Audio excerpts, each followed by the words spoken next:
below if you want to see me bring back with another Minecraft or Roblox video. Just read. I'm sad. You don't have to wear gloves.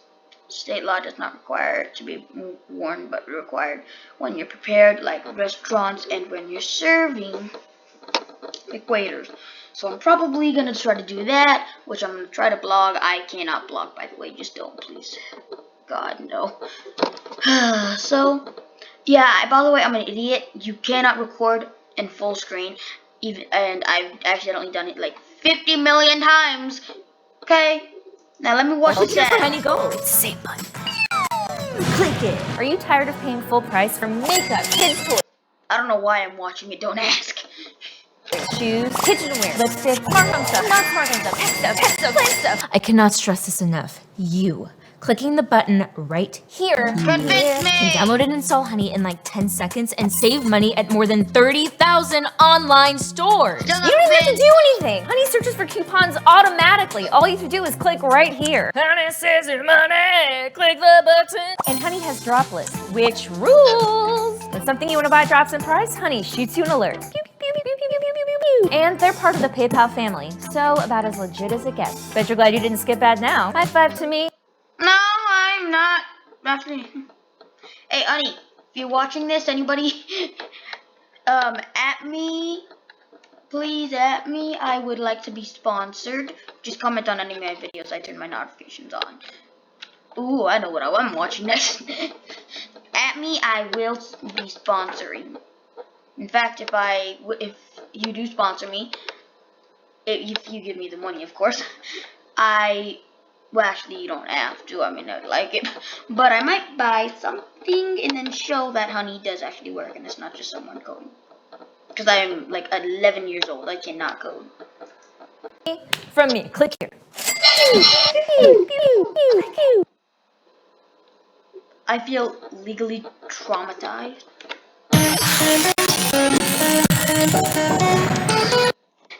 let's lower that volume!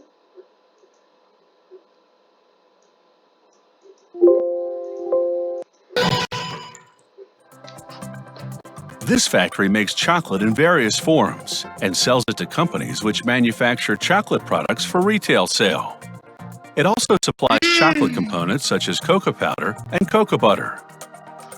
Most of the cocoa beans arriving here come from West Africa, which grows 70% of the world's crop.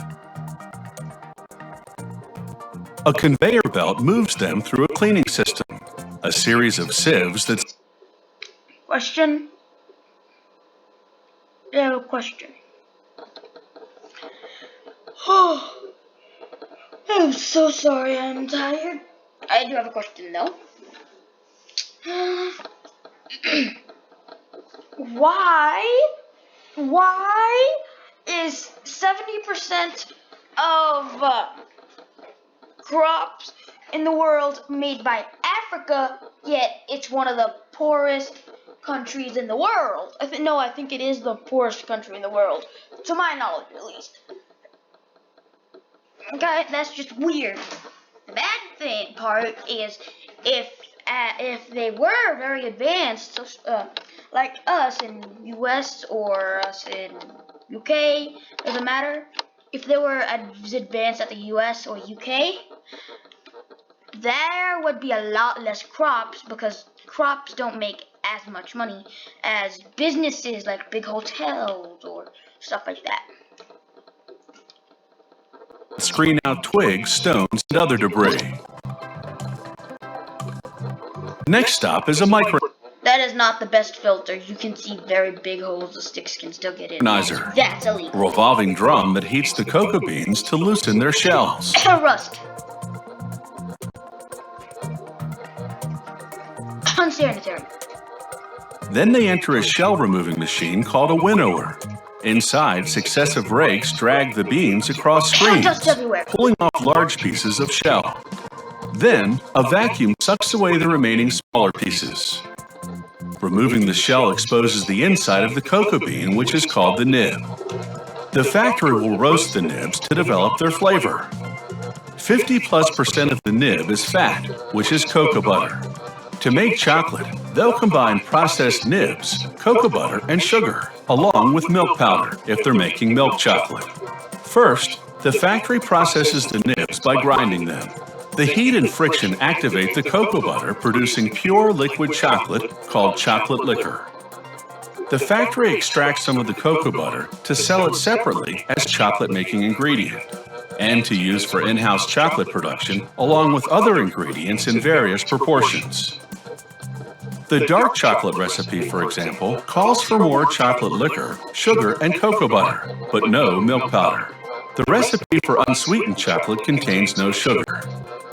The mixer blends the ingredients to the consistency of a very thick cake batter.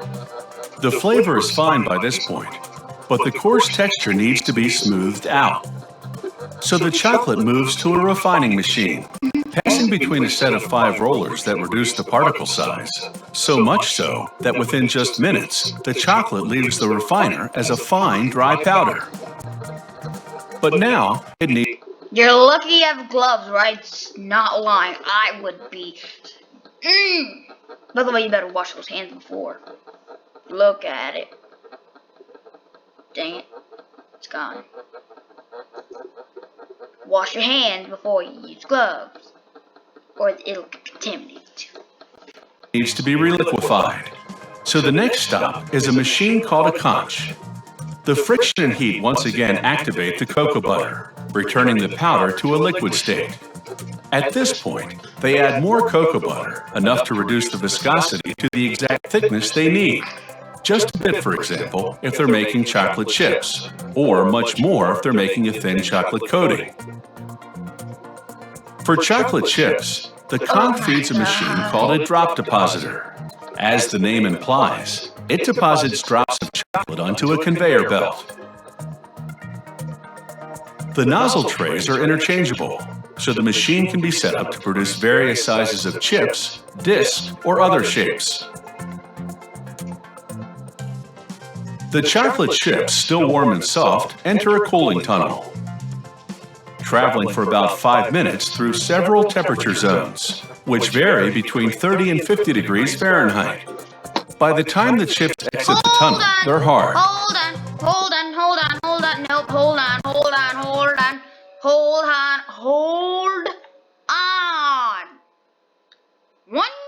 Those tubes could be contaminated in just one. It's very important. Just one tube gets contaminated with any type of bacteria or virus. All of the chips have it because all of them have been in contact. All of them. See this? This one had it. All of them have it. A conveyor belt then takes them through a metal... If one drop, it might not spread that much. But the thing is, every dropper, or, I'm just calling it a dropper, okay? It's putting out more than just one, and not just one at a time, not just, one packet, this was one thing, goes in here. They don't say that. They say it's going to be used over, that's not just going to be one, but it's going to be a whole lot. I'm sorry if you don't understand, I barely do anyway. So all of them would get contaminated. Also, what is that? Rust, Metal detector, a standard food safety precaution. The factory also produces 10-pound bulk format chocolate bars. A depositor fills bar-shaped plastic molds. The conveyor transfers them to an elevator system, which moves through a cold room for about 2 hours. This constant motion ensures optimal air circulation, helping the cooling process. No. Jesus Christ, it takes me 20 years for it to pause.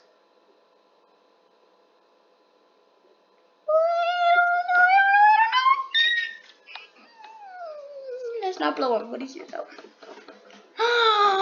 We should react to someone reacting to stuff made. I'm definitely doing that next episode. Thank you very much for that idea, friend.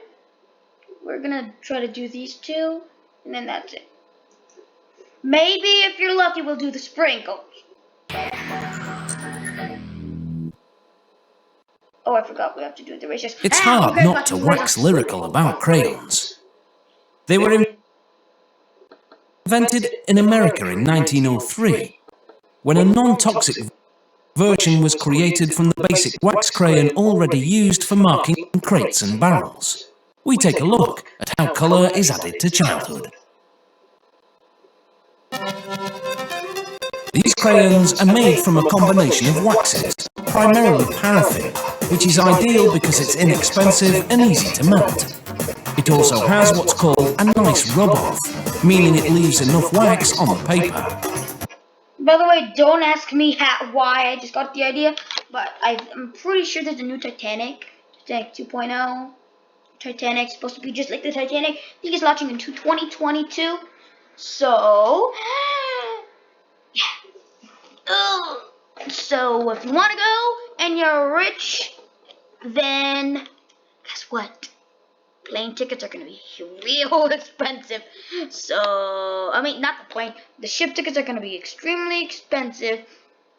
Also, maybe a little more, also very cheap on the fact that the last one crashed into an iceberg and to make it even worse, actually, I don't think it's going to sink. On the fact that, one, he's going to make sure everything is up to date, so there will be no sinkings. Two, one of the big reasons is the captain was sleeping and we're not listening to the iceberg warnings or stuff like that. Also, they did not have binoculars to see. So, yeah. I'm pretty sure on this Titanic, first of all, binoculars have gone way up. Second of all, radar. That's big. Okay. Third of all, I'm pretty sure it's legal requirement for a captain to be awake, so they probably have shifts or something. The wax is melted to 62 degrees Celsius.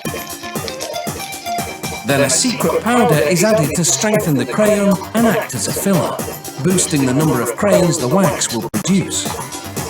/ give add a secret powder 100. Various synthetic chemicals are also added. There's one to keep the wax from sticking to the mold, and a fatty acid called stearic acid to improve the rub-off. Now the wax is tinted. In this case, the addition of yellow and red produces orange crayons. This factory can produce 127 different colours. Every ingredient in the crayon is not toxic. After adding more wax, the mixture is blended for about 45 minutes. I have one question. Please at me on this. In fact, I know I'm probably going to regret this. Let's hope it doesn't show my password. It's my email. If you want, you can email me. If you want, email me. Ooh, I'm going to go check that out soon. Email me if you want to. RainPatel8742@gmail.com. That's my email. Email me.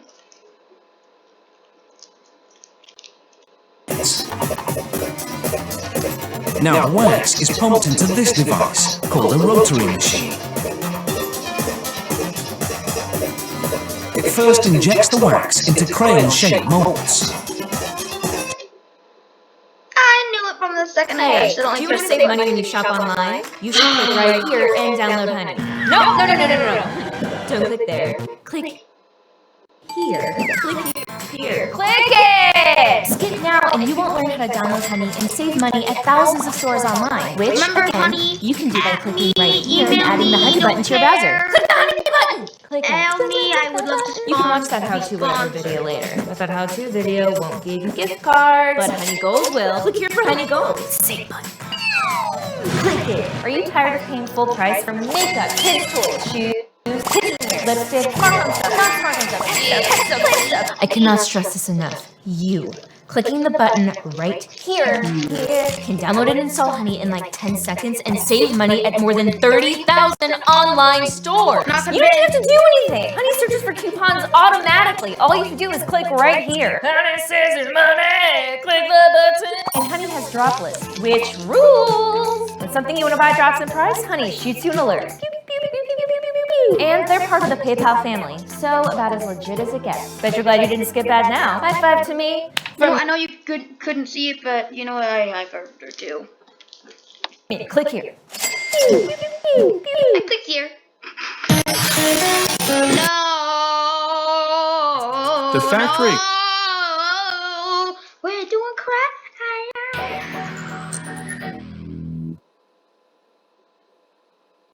It's hard not to wax lyrical about crayons.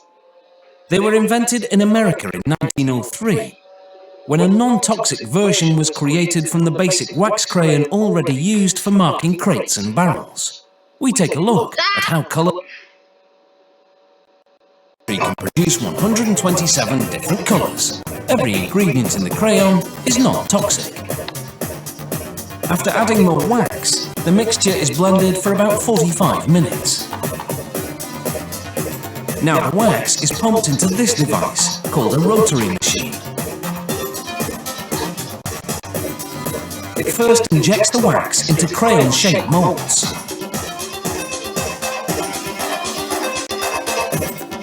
Then, it envelops the moulds in cool water, hardening the wax within 60 seconds.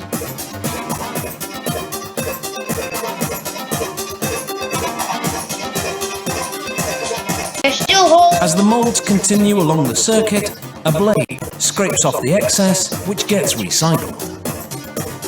Just one rotary machine moulds more than 2,700 crayons per cycle. With several machines operating simultaneously, this factory churns out 30,000 crayons every hour.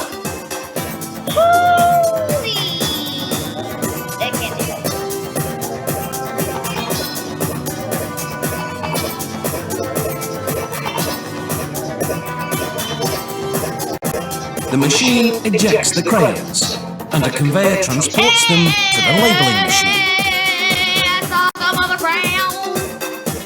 One by one, they drop into the grooves of a revolving drum. At the bottom left, glue coats the surface in between the grooves, just before the crayons go in. The machine then slaps a label onto each crayon. A roller presses the label against the adhesive. Then a small arm wraps it around the crayon. This machine labels 8,500 crayons per hour. Hey, what's that white stuff? What's that white stuff?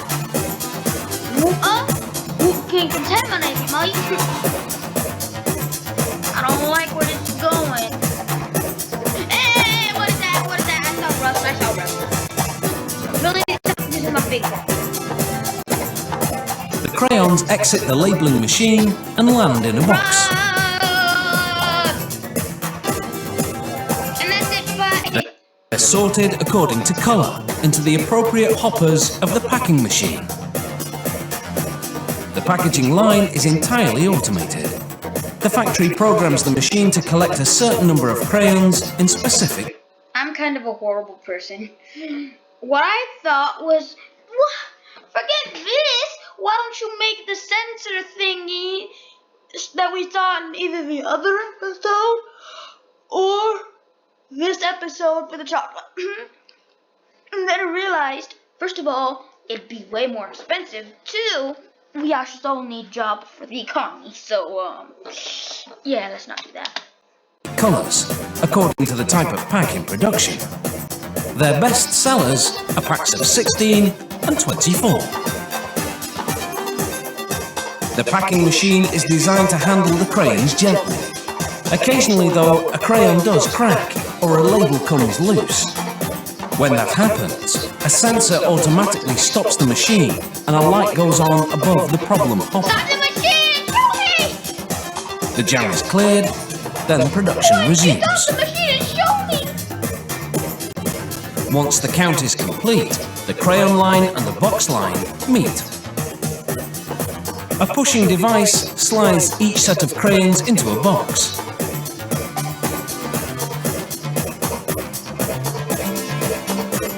A built-in scale weighs every box. Should one be underweight, the machine automatically blows it off the conveyor belt. Then the missing crayon is added manually, ensuring a full complement of colours for every budding artist. Okay,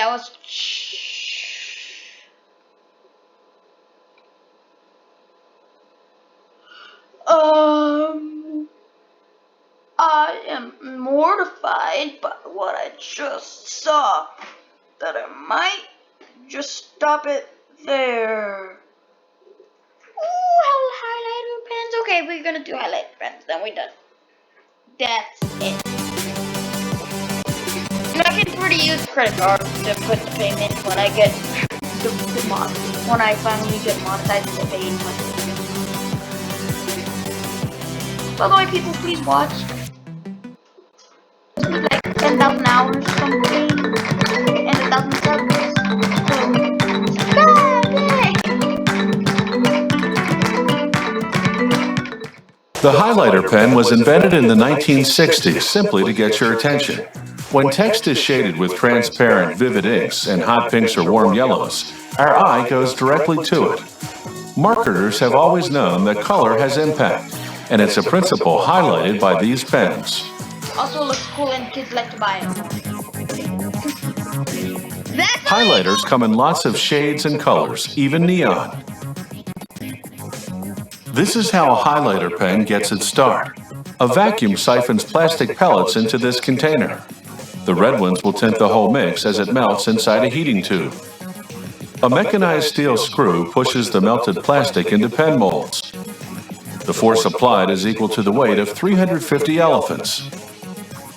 Cooled by water, the newly molded pen barrels spill into a container below. Now some clear-colored pen barrels drop onto a conveyor track.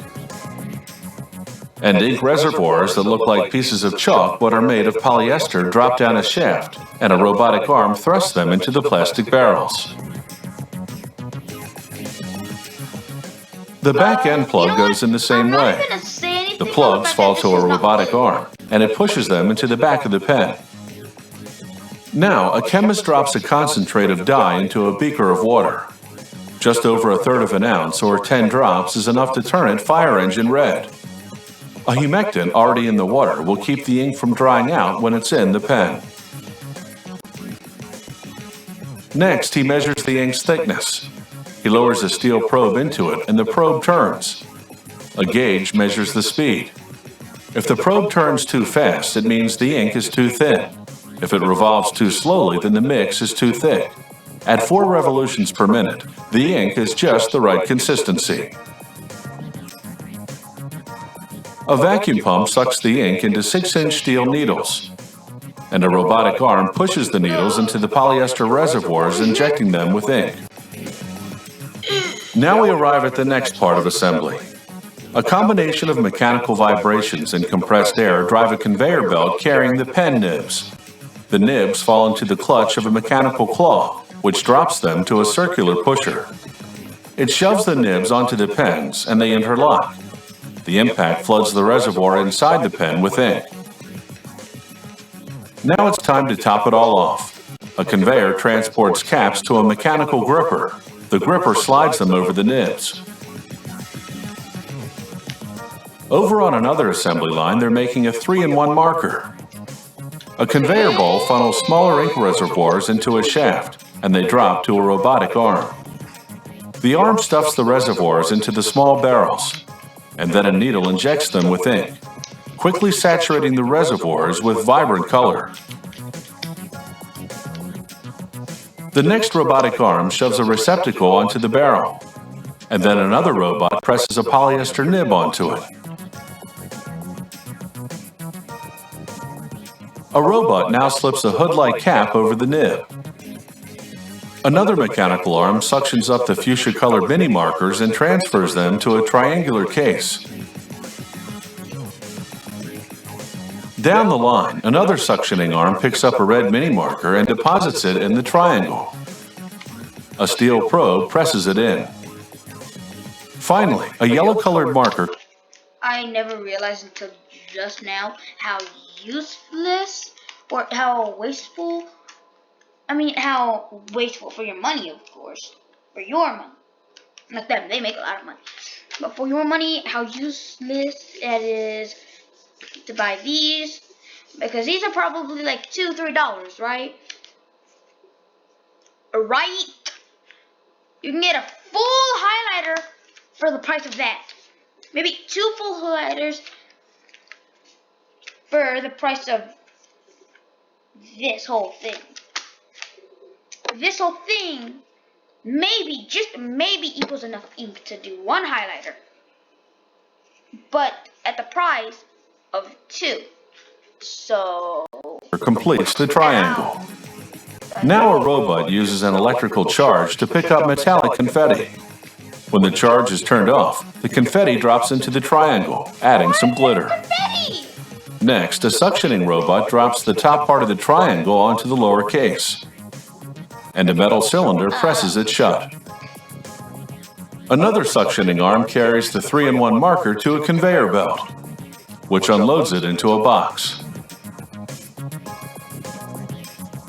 This 3-in-1 highlighter makes it easier to color code text, a different color for each theme. Now, an electrical conveyor moves the highlighters to a mechanical arm. The arm flips it around, positioning it for the next step. A squeegee silkscreens a logo onto it. I wonder how they came up with that one. Now the highlighters enter an ultraviolet light chamber. The light bonds the ink to the case. And finally, the ultimate test. Plastic grippers guide markers as they make circles. 700 to 1,000 circles means this particular production line will definitely stand out.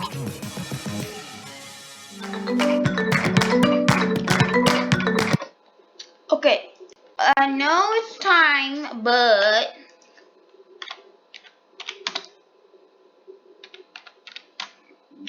excuse me. No, my glasses, I love you. You saw nothing. Ow.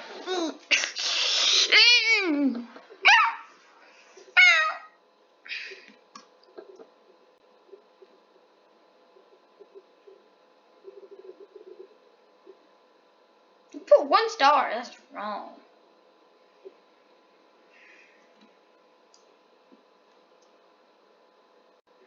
Dang, I was trying to see if they had a website or something with a factory, because that's, Yeah, okay. Well, thanks for watching. Don't forget to hit that like, subscribe, and hit that little I'm so sorry for that. Don't forget to hit that like, subscribe, and hit that little bell to see another. I was gonna do something and then I realized it was not. Okay. Thanks for watching. Bye, guys.